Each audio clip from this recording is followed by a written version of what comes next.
Stephan Delbos is the first poet laureate of Plymouth, Massachusetts, whose poetry, essays, and translations have also been published internationally. We went on the local scene to visit with Stephan in his ancestral and current home here in Plymouth to learn what a poet laureate does and means to a community.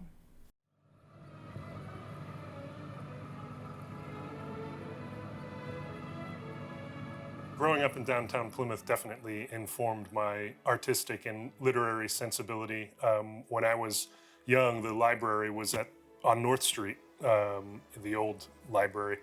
And I can remember as a kid going down there with my mom, and then as soon as I was able to kind of ride my bike down there on my own, I would go down and get as many books as I could. And I remember one time I got so many books, there were far too many to carry, especially on my bike. And so I think the woman gave me a couple like plastic bags to put the books in, and I had one bag of books on each side of the handlebars, and I was trying to turn the corner onto to Main Street and fell, and the books went everywhere. And so that was an early education in the sometimes painful kind of pursuit of knowledge and literature. But beyond that, I would say just really the geography, the water, the lights, going to the beach, taking sailing lessons at the yacht club as a kid, fishing at Jenny Pond, all of those things. I didn't know it at the time, but they were creating memories and images that I would eventually write about and continue to draw from. Dinghies and set off toward Europe. Others I was appointed laureate in 2020. Poetry for me was a much more kind of singular and like almost a private thing that I would do kind of alone and with my ideas and memories and images. And then that private kind of process would produce a poem that was then shared with one reader at a time in a very kind of intimate exchange. The process of coming up to being appointed poet laureate was interesting, and it was first there was an application process that must have been in November 2019-ish, something like that, and so submitted an application, I think with some ideas, basically proposals for events and programs and things, as well as some poems that were written for the occasion. I think in the application you needed at least one poem that was addressing Plymouth and I think the 400th anniversary and things. So then they created a short list of finalists, and we had a reading at Plymouth Public Library in February 2020. And then the official appointment happened, I think, in late March, kind of April, which was right at the beginning of COVID and when everything really started kind of shutting down, which was interesting timing. But I felt that I was uniquely prepared for the role of Plymouth's first poet laureate because of the way that my writing, the books I've published, as well as my essays and other types of literary work have combined really local interests and local history alongside a kind of international perspective and point of view.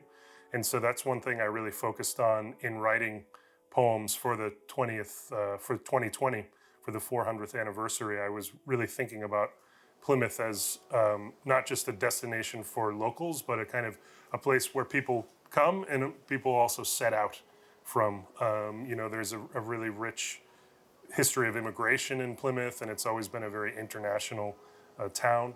And so I think that element, thinking of it that way, somehow, struck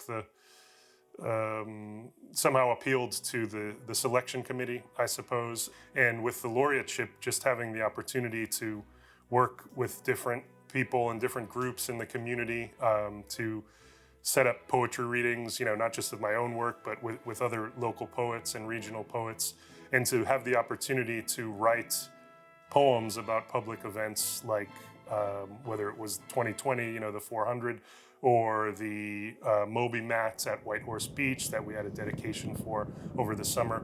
It really has opened my eyes to the way that poetry, while it can be private, and there is something private and personal about it, there's also a very important public function that poetry plays and has always played. You see more towns around Massachusetts and around the country, cities and states, starting poet laureate programs. And I think there's a growing awareness of the role that a poet laureate can play for a community. And also, I think during the pandemic, when people were cut off from arts and culture in the ways that they were used to come into contact with it, people suddenly realized how nice it is to, be able to go to a concert or a reading, or even to go to the library, and take out books and browse and things like that. So I think there's a kind of growing awareness of the importance of programs like the laureateship.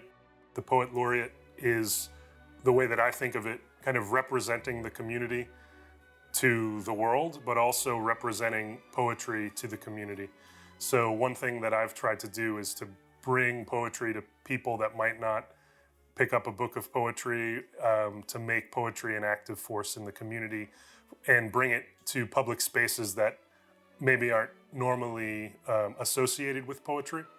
So it's a responsibility, I think, to the community and to the kind of history and record making, but also a responsibility to poetry itself. One thing I would really want to convey and have wanted to convey about Plymouth is the vibrance of the local scene, and the local writers and musicians and artists. And you see things like, the Waterfront Festival or just different events that happen at the Spire or other places throughout the year. There's really a lot going on for a relatively small town with regards to arts and culture. I also think that Plymouth has a very rich history that goes beyond, the Plymouth Rock and the Mayflower. And there are so many interesting stories about different people who've come through or lived here, whether it's, the comedian and civil rights activist Dick Gregory, who lived in town for 40 years or something like that. Bob Dylan and Allen Ginsberg starting the Rolling Thunder Review Tour at Memorial Hall here. And also the history of the kind of international history. One of the things I've written about is the cordage company and the way that rope was used throughout the world, and you had materials coming to Plymouth from around the world made into rope and then shipped out. And there's something about that combination of Plymouth as a very local place it's also a very international place. And that's something that has always really appealed to me. And then as an artist or as a poet, it's really about the light and the water and the geography and the coastline. It's such a really unique place in that way that's so inspiring to me, and I think has been for many other writers and artists. So all of those things kind of, when I think about Plymouth, those are the things that I think about. I really, from the beginning, wanted to try to use technology, social media, and kind of online marketing to promote Plymouth and to promote the laureateship and to promote local arts and culture, and also to try to connect with local businesses like Inky Hands. We did a competition at the very beginning of the laureateship where they printed poems from the winning poets. So I think just the kind of combination of local and international outlook, as well as some of the ideas that I didn't just want to set up another open mic. I wanted to kind of have events that were unique and special. And of course, everything changed with the pandemic. And luckily, I think I was able to pivot, well. But I really wanted to bring poetry to the public in unique ways, so unique projects like the Raining Poetry, where we stenciled out the poems, on sidewalks around town, and the poems appear when it rains. Or, we've had readings in Brewster Gardens and other kind of interesting locations around town. So I think all of those things, kind of bringing something fresh, bringing poetry off the shelves, out of the books and really into the community in an active way. I think all of those things distinguished my application for the laureateship.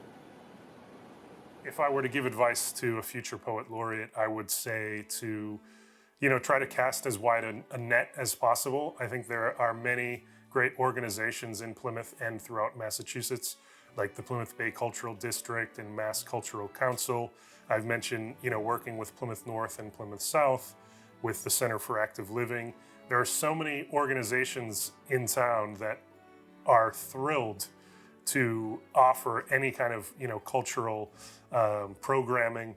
They're thrilled to engage with the laureate and to kind of allow their members and their kind of public communities to really reap the benefits of the laureateship, whether that's through workshops or readings and things like that. So my first piece of advice to a future poet laureate would be to try to really connect with as many people and as many organizations as possible from the very beginning, because there's so many people in Plymouth who are not only willing to help, but also in a position, to foster the arts and the creative community.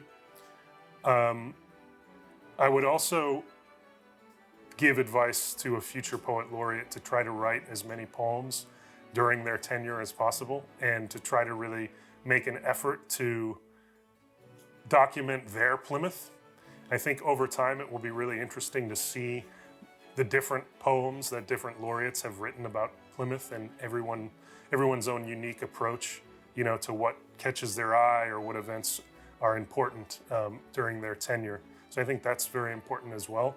And I would also encourage a future poet laureate to really try to bring poetry out of the books and into the streets, as it were, and to try to make poetry an active force in the community, and to really just bring poetry to people in unique and unexpected ways.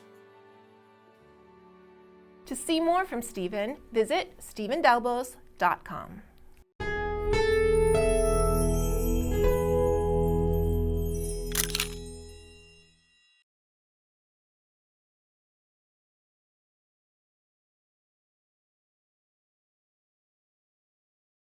Hi friends, if you like this video by The Local Scene, share the love and give it a thumbs up. Don't forget to subscribe.